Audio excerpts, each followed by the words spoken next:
Assalamualaikum warahmatullahi wabarakatuh. Yang kami hormati Ibu Jumiati, SPD MPD, selaku dosen kepemimpinan, serta rekan dan teman-teman yang saya banggakan. Puji dan syukur kita panjatkan kehadiran Tuhan Yang Maha Esa, karena limpah dan rahmat karunia-Nya kita dapat berkumpul di presentasi hari ini. Pada kesempatan kali ini, izinkan saya, Ana Septia, kelas 643E25 dari perwakilan kelompok 6, memaparkan sebuah topik yang menyangkut karakter kepemimpinan nasional, yaitu Presiden kedua Indonesia, Bapak Presiden Soeharto. Tipe kepemimpinan Soeharto. Tipe kepemimpinan Soeharto ada 3, yaitu 1. Tipe kepemimpinan otoriter atau militeristik. Soeharto dikenal memiliki gaya kepemimpinan yang otoriter dan terpusat pada kekuasaan individu. Latar belakang militernya sangat memengaruhi cara ia memimpin.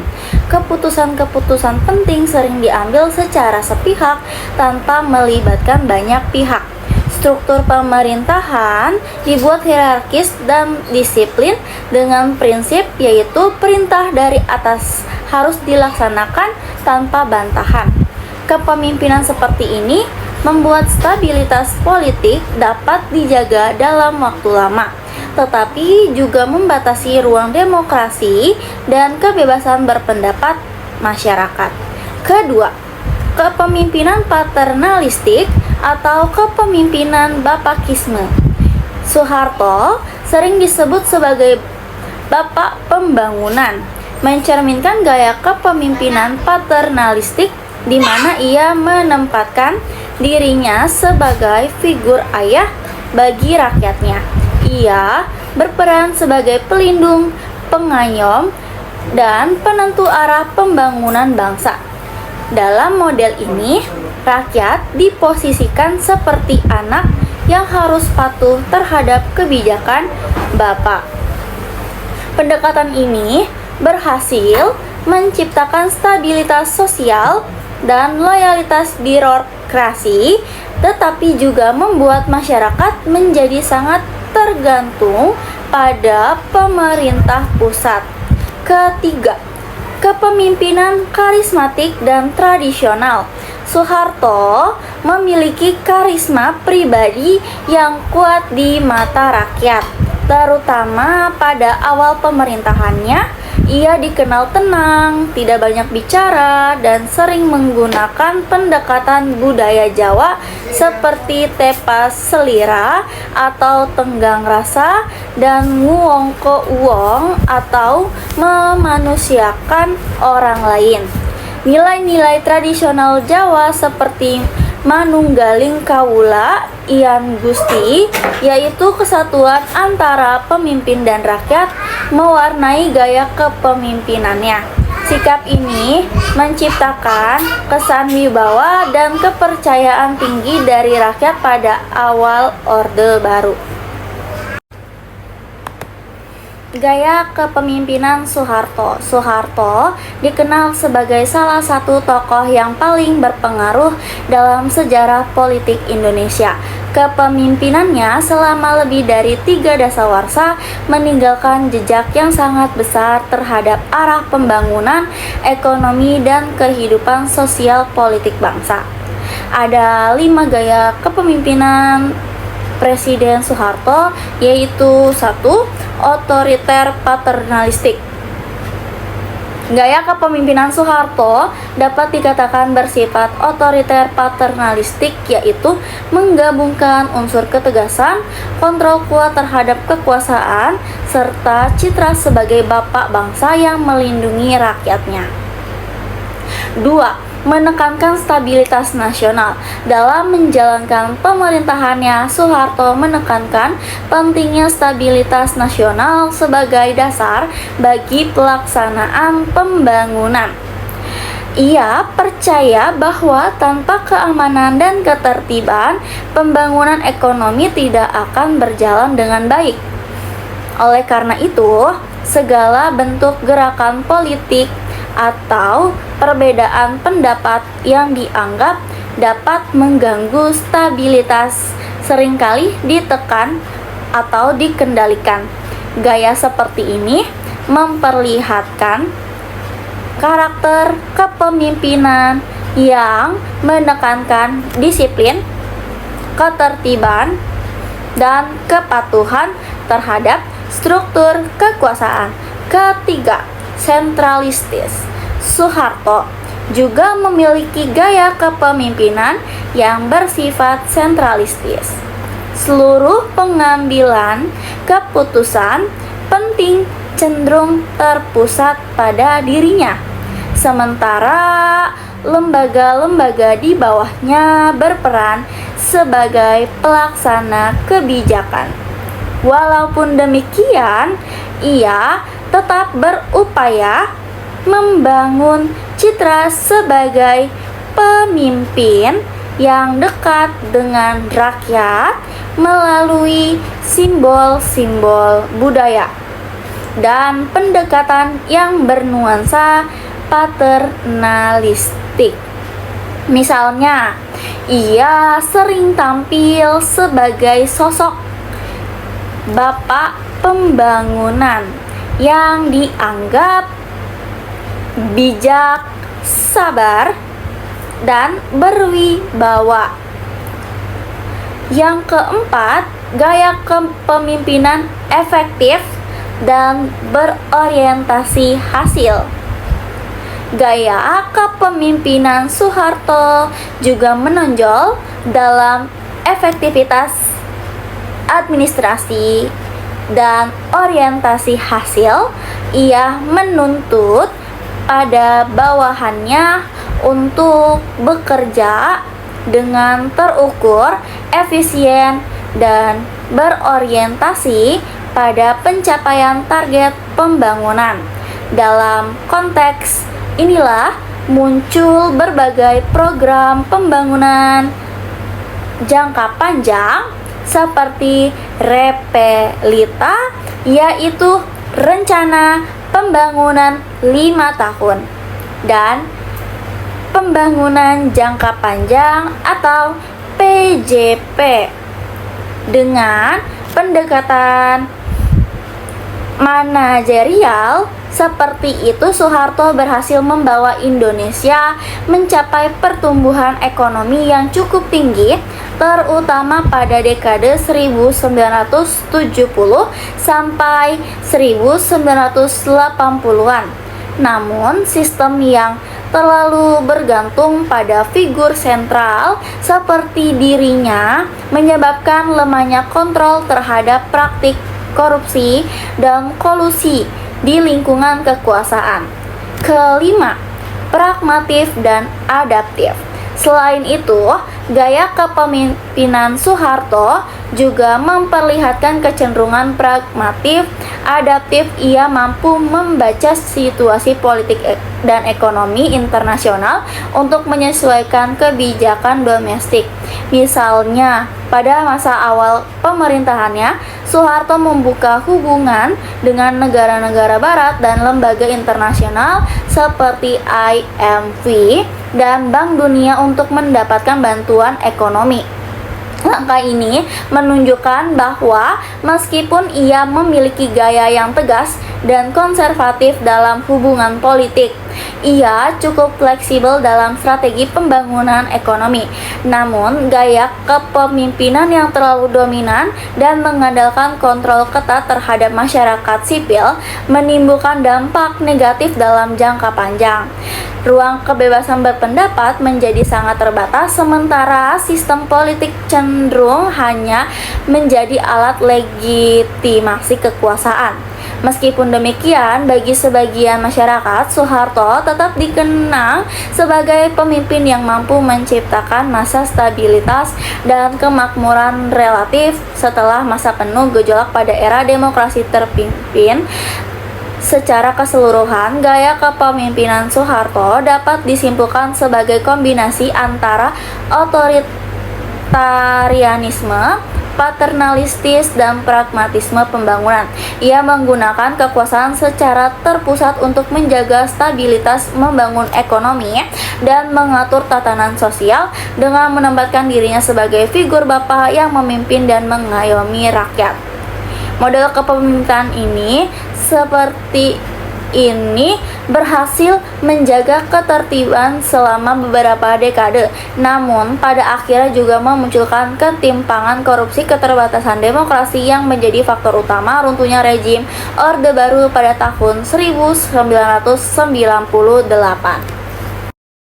Sifat karakter dan kepemimpinan Soeharto yang memimpin Indonesia sebagai presiden dari 1967 hingga 1998 dikenal dengan gaya kepemimpinan yang otoriter dan sentralistik. Ia menekankan stabilitas nasional sebagai prioritas utama, seringkali melalui kontrol ketat terhadap politik, militer, dan ekonomi. Beberapa sifat utama kepemimpinannya meliputi otoriter dan sentralistik, yaitu Soeharto memusatkan kekuasaan di tangan presiden, membatasi oposisi politik, dan kebebasan pers. Ia menggunakan militer dan birokrasi untuk menegakkan kontrol, seperti melalui operasi Trisula dan pembubaran partai politik pada 1973. Adapun fokus dan pembangunan ekonomi, ia mendorong pertumbuhan ekonomi melalui program seperti Repelita atau Rencana Pembangunan 5 Tahun yang meningkatkan PDB Indonesia dari 1960-an hingga 1990-an. Pendekatan ini sering disebut sebagai pembangunanisme atau developmentalisme, dengan prioritas pada infrastruktur pertanian dan investasi asing. Yang kedua, ada stabilitas dan anti-komunisme. Setelah peristiwa G30S di tahun 1965, Soeharto menekankan stabilitas sosial dengan menekankan gerakan kiri yang membentuk dasar Orde Baru, dan ia mempromosikan Pancasila sebagai ideologi tunggal. Nah, yang ketiga ada paternalistik.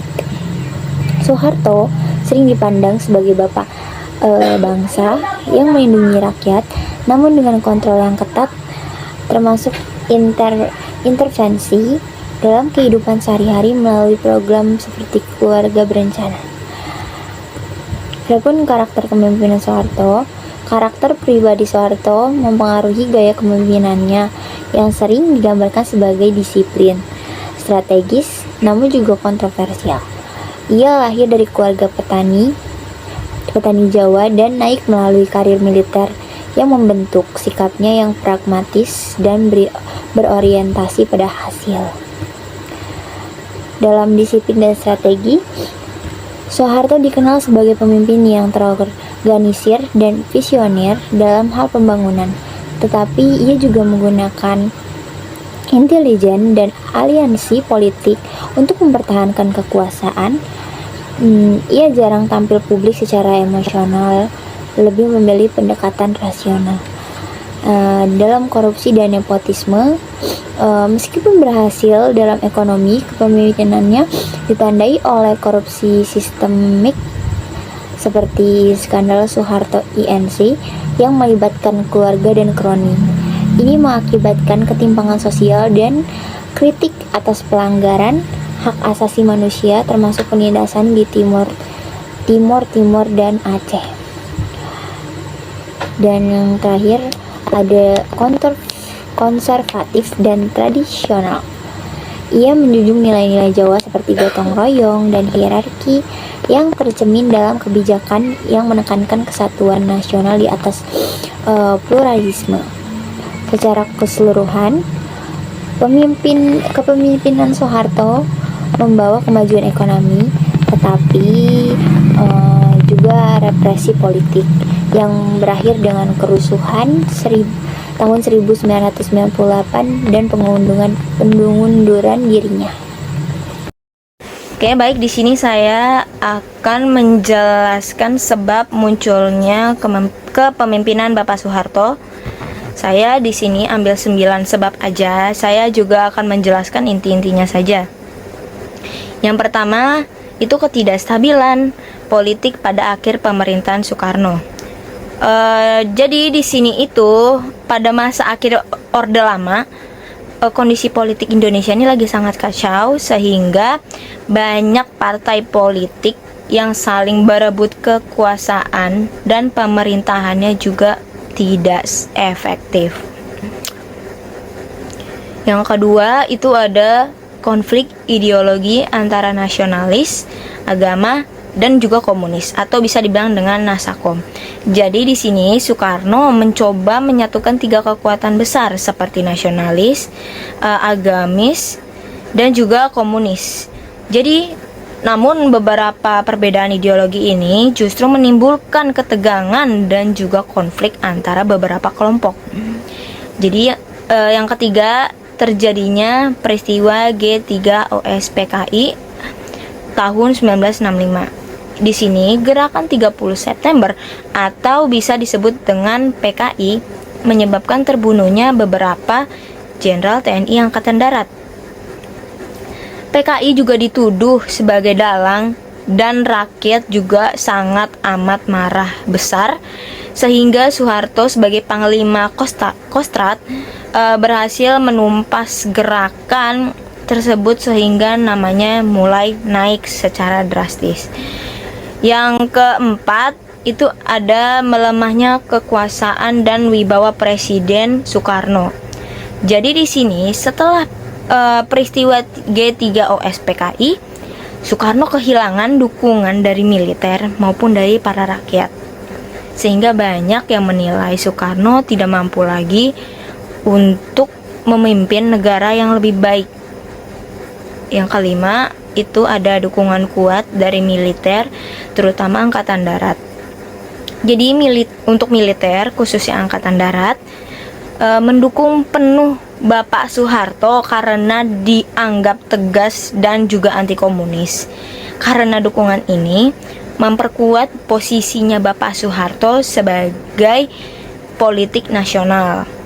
Yang keenam, di sini terbitnya surat perintah 11 Maret 1966 atau bisa disebut dengan Super Semar. Jadi di sini Bapak Soekarno memberikan Super Semar kepada Bapak Soeharto untuk memulihkan keamanan dan juga ketertiban di negara ini. Juga karena surat itu menjadi dasar bagi Soeharto untuk mengambil alih kekuasaan secara bertahap. Yang ketujuh itu adalah krisis ekonomi yang parah pada masa Orde Lama. Jadi pada zamannya itu terjadi inflasi secara naik drastis. Jadi pada masanya itu inflasi mencapai lebih dari 600%, harga barang yang melonjak tinggi, dan juga rakyat menjadi menderita. Karena ini rakyat menginginkan perubahan dan juga pemimpin baru yang bisa memperbaiki keadaan ekonomi di Indonesia. Yang ke-8 di sini ada keinginan rakyat terhadap pemimpin baru yang menjanjikan kestabilitas.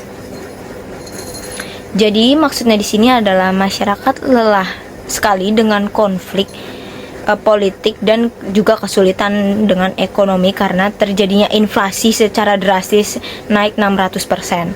Mereka juga para rakyat ini menginginkan pemimpin baru yang bisa membawa ketertiban dan juga kesejahteraan bagi negara Indonesia. Yang ke-9 atau yang terakhir ini saya mau menjelaskan untuk yang terakhir, yaitu janji Bapak Soeharto untuk melakukan pembaruan dan juga pembangunan nasional. Jadi di sini Bapak Soeharto menjanjikan pemerintahan yang stabil dan juga anti komunis dan juga fokus pada pembangunan ekonomi. Karena janji ini menarik simpati pada rakyat dan membuat semakin diterima sebagai pemimpin baru. Makanya karena ini Bapak Soeharto diterima oleh berbagai rakyat. Selanjutnya, poin kelima, saya akan menjelaskan tentang strategi kebijakan kepemimpinan. Yang pertama, ada strategi kebijakan dalam bidang politik.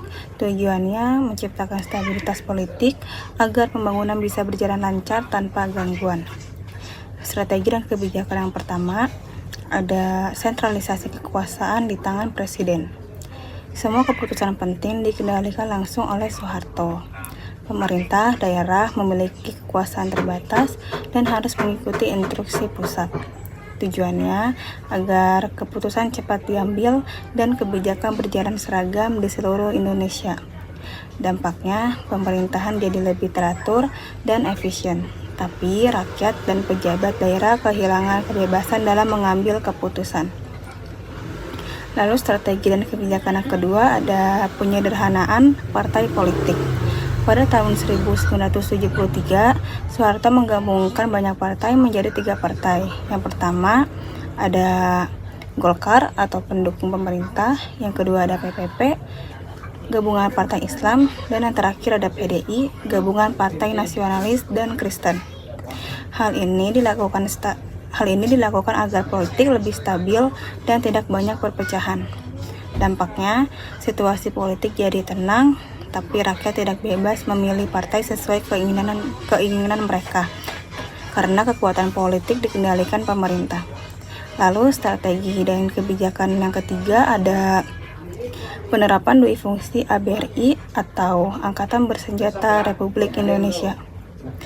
Militer tidak hanya berperan dalam pertahanan dan keamanan, tapi juga ikut terlibat dalam pemerintahan dan politik. Banyak pejabat sipil berasal dari kalangan militer. Dampaknya, keamanan negara terjaga, tapi militer terlalu kuat dan ruang demokrasi rakyat menjadi sempit.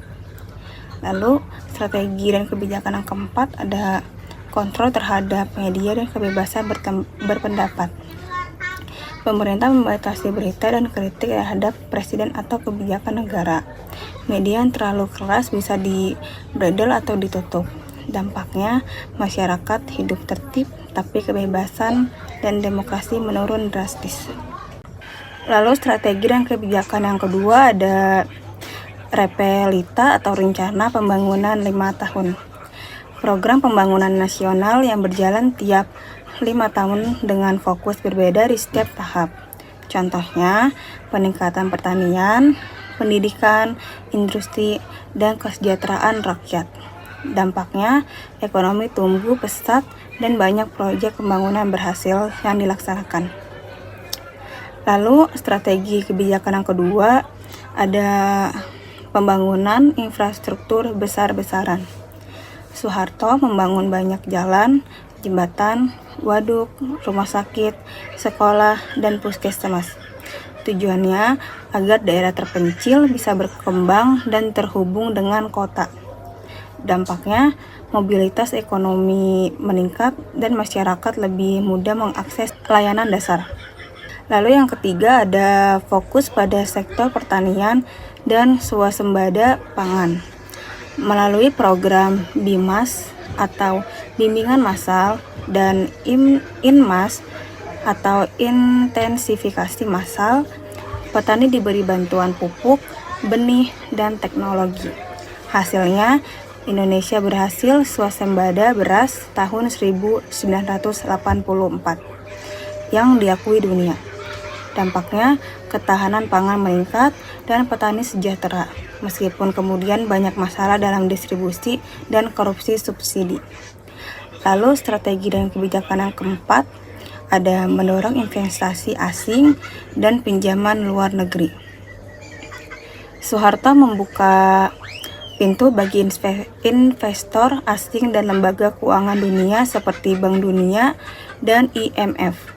Hal ini untuk mempercepat pembangunan dan menciptakan lapangan pekerjaan.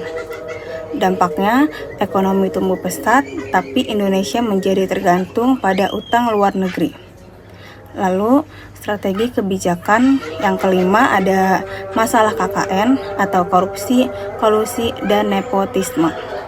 Banyak proyek ekonomi dikuasai oleh keluarga Soeharto dan kroni politiknya.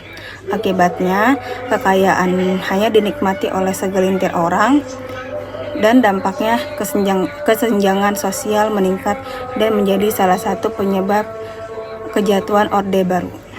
Lalu yang ketiga ada strategi dan kebijakan di bidang sosial dan budaya. Tujuannya untuk membentuk masyarakat yang tertib, disiplin, dan mendukung pembangunan nasional. Strategi dan kebijakannya yang pertama ada penataran P4 atau pedoman penghayatan dan pengamalan Pancasila.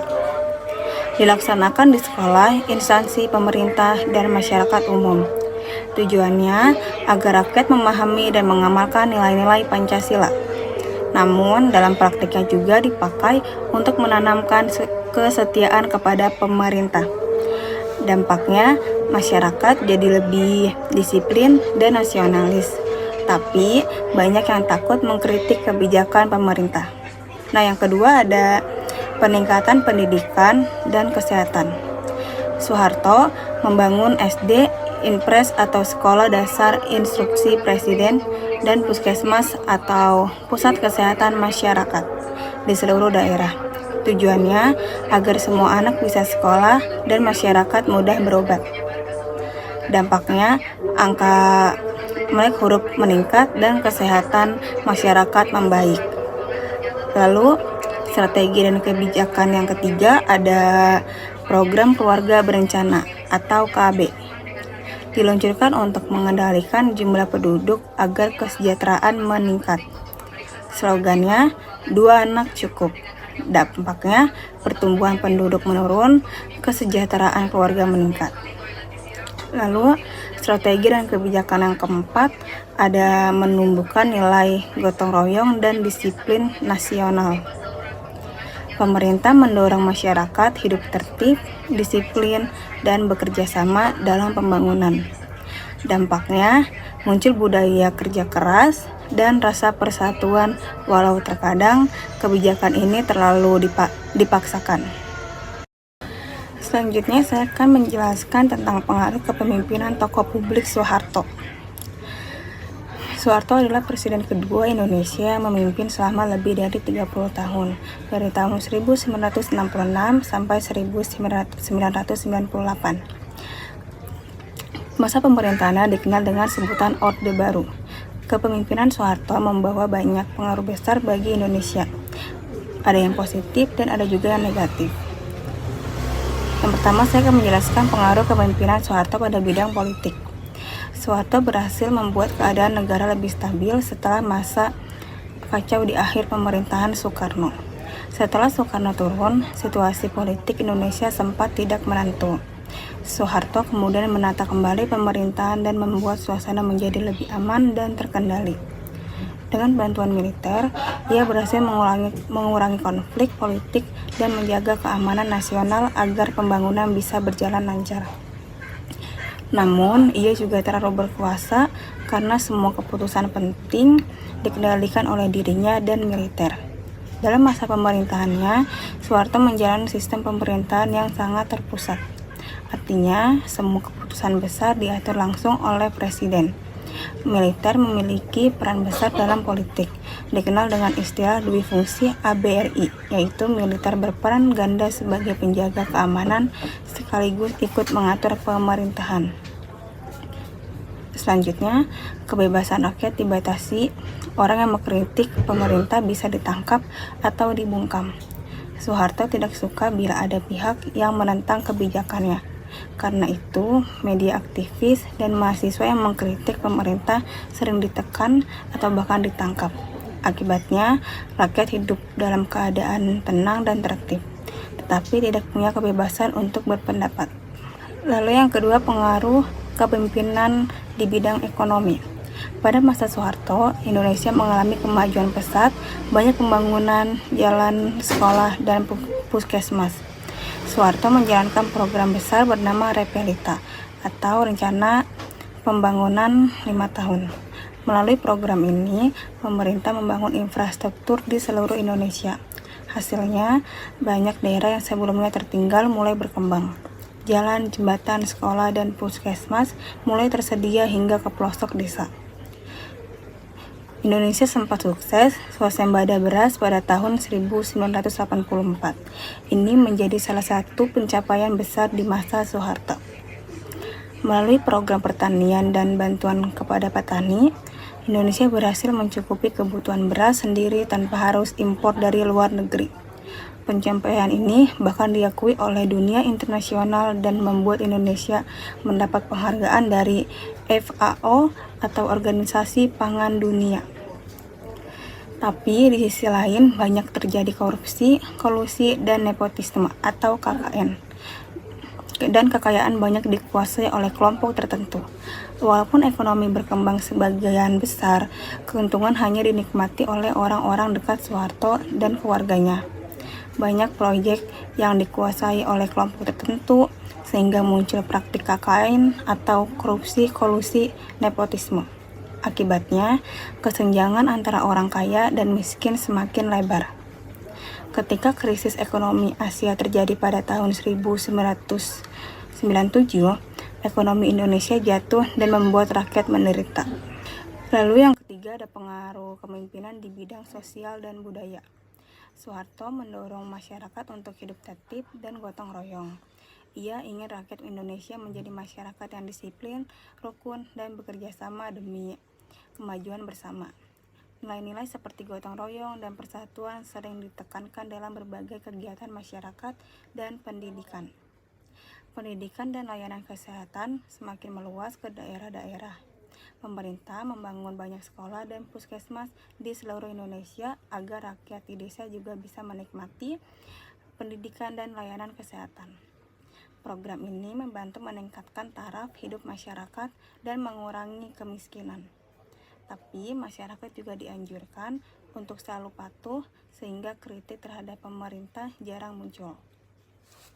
Pemerintah menjalankan program penataran P4 atau Pedoman Penghayatan dan Pengalaman Pancasila. Tujuannya agar rakyat memahami nilai-nilai Pancasila, namun dalam praktiknya program ini membuat masyarakat selalu tunduk dan patuh pada pemerintah. Akibatnya, masyarakat jarang berani mengkritik kebijakan yang salah karena takut dianggap menentang negara. Di sini saya akan menjelaskan tentang kebijakan pemimpinan dan pengaruh positif dan negatif pada Soeharto. Terlebih dahulu saya akan menjelaskan tentang positifnya, yaitu ada 5. Yang pertama, 1. Bidang ekonomi. Saat Soeharto naik ke tumpuk kekuasaan, akhir 1960-an, ekonomi Indonesia hancur. Inflasi 650%, kemiskinan lebih dari 60%, dan produksi turun drastis. Untuk mengatasinya, ia mengadakan para ekonom mafia berkeli dan menerapkan kebijakan ekonomi modern. Dampaknya yaitu pertama, menekan inflasi lewat kebijakan moneter ketat. 2. Membuka investasi asing melalui UU PMA 1967. Dan yang ketiga, menjalani kerjasama dengan lembaga internasional seperti IMPF, Bank Dunia, dan IDGI. Diluncurkan Repelita dan GBHN sebagai arah pembangunan nasional. Pertumbuhan ekonomi rata-rata 6-7% per tahun 1970 sampai 1960-an. Yang kedua yaitu ada di bidang pendidikan. Saat Soeharto menjadikan pendidikan sebagai prioritas pembangunan manusia, kebijakan penting seperti program SD, Inpres pada tahun 1973, pembangunan sekolah dasar di seluruh Indonesia termasuk desa terpencil. Yang kedua, wajib belajar 6 tahun, kurikulum nasional, dan penyediaan buku murah. Program guru Inpres menambahkan dan menyebarkan tenaga pengerja ke seluruh daerah. Dampaknya yaitu 1. Angka Angka melek huruf naik dari 57% pada tahun 1970 menjadi lebih dari 80% pada akhir 1980-an. Yang kedua, akses pendidikan merata ke pedesaan. Yang ketiga, pendidikan menengah dan tinggi berkembang pesat, banyak siswa yang dikirim ke luar negeri. Dampak positif yang ketiga, bidang stabilitas politik dan keamanan. Pasca G3OS atau PKI, Indonesia dilanda kekacauan politik. Soeharto membangun Orde Baru dan fokus pada stabilitas nasional. Langkah utama partai 1973 menjadi 3 partai. Agar sistem lebih sederhana, Dewi fungsi ABRI militer berperan menjaga keamanan nasional, politik, kontrol terhadap politik kampus dan ormas untuk menengah konflik ideologi. Dampaknya yaitu: 1. Ada kondisi politik stabil selama lebih dari 30 tahun. 2. Tidak ada perang saudara atau kudeta besar. Yang ketiga, stabilitas menarik investasi dan mendukung pertumbuhan ekonomi. Bidang positif yang keempat yaitu bidang infrastruktur dan pembangunan fisik. Soeharto sangat fokus membangun infrastruktur nasional melalui Replita.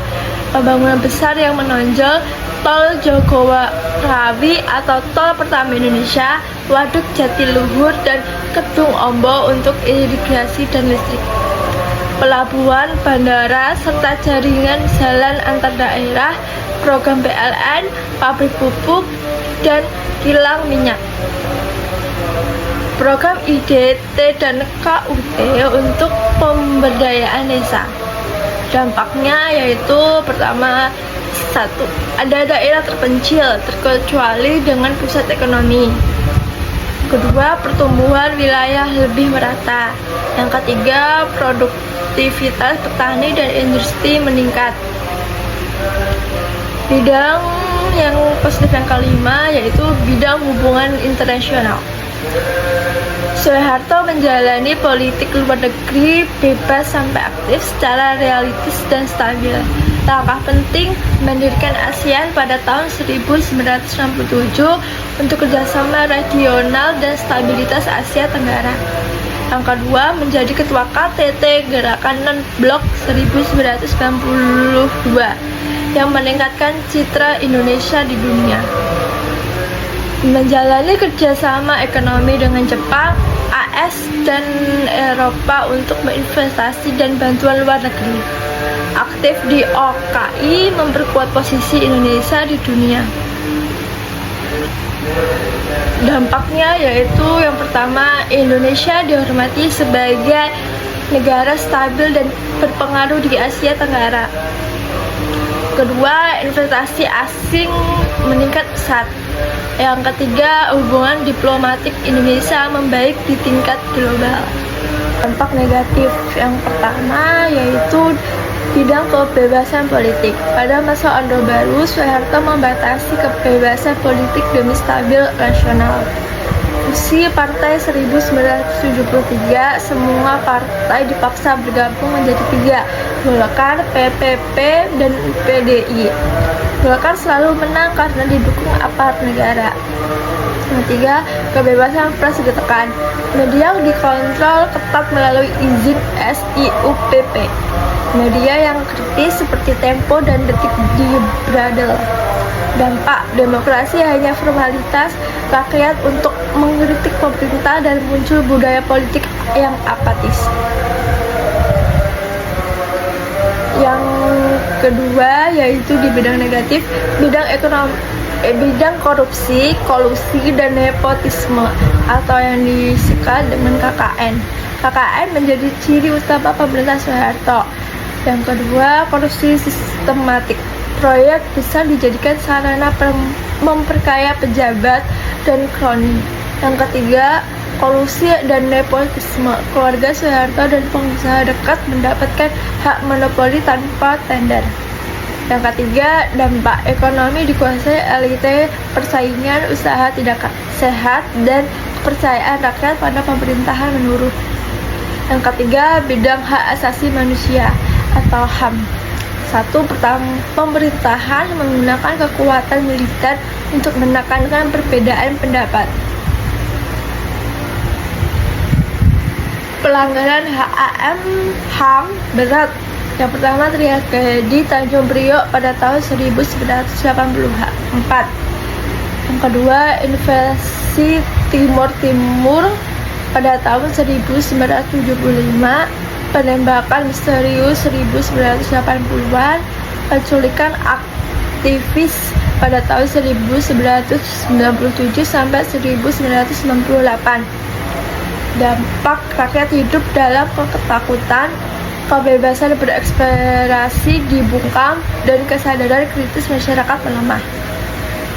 Dampak negatif yang keempat yaitu bidang ketimpangan ekonomi dan nasional. Yang pertama, pertumbuhan ekonomi Orde Baru tidak merata. Yang kedua, ketimpangan kekayaan 1% mendukung menguasai hampir 40% kekayaan nasional. Yang ketiga, ketimpangan wilayah. Pembangunan berpusat di Jawa, di daerah lain tertinggal. Dampak urbanisasi besar-besaran meningkatkan kemiskinan kota dan kesenjangan sosial yang tajam. Yang kelima yaitu bidang ketergantungan ekonomi pada asing. Yang pertama, pembangunan sangat tergantung pada utang dan modal luar negeri. Yang kedua, pinjaman asing digunakan untuk proyek besar namun banyak disalahgunakan. Yang ketiga, krisis 1997 sampai 1998, rupiah anjlok, ekonomi runtuh, jutaan orang menganggur. Dampak krisis ekonomi berubah menjadi krisis politik yang menggulingkan Soeharto. Sekian presentasi dari kelompok 6, kurang lebihnya mohon maaf. Wassalamualaikum warahmatullahi wabarakatuh.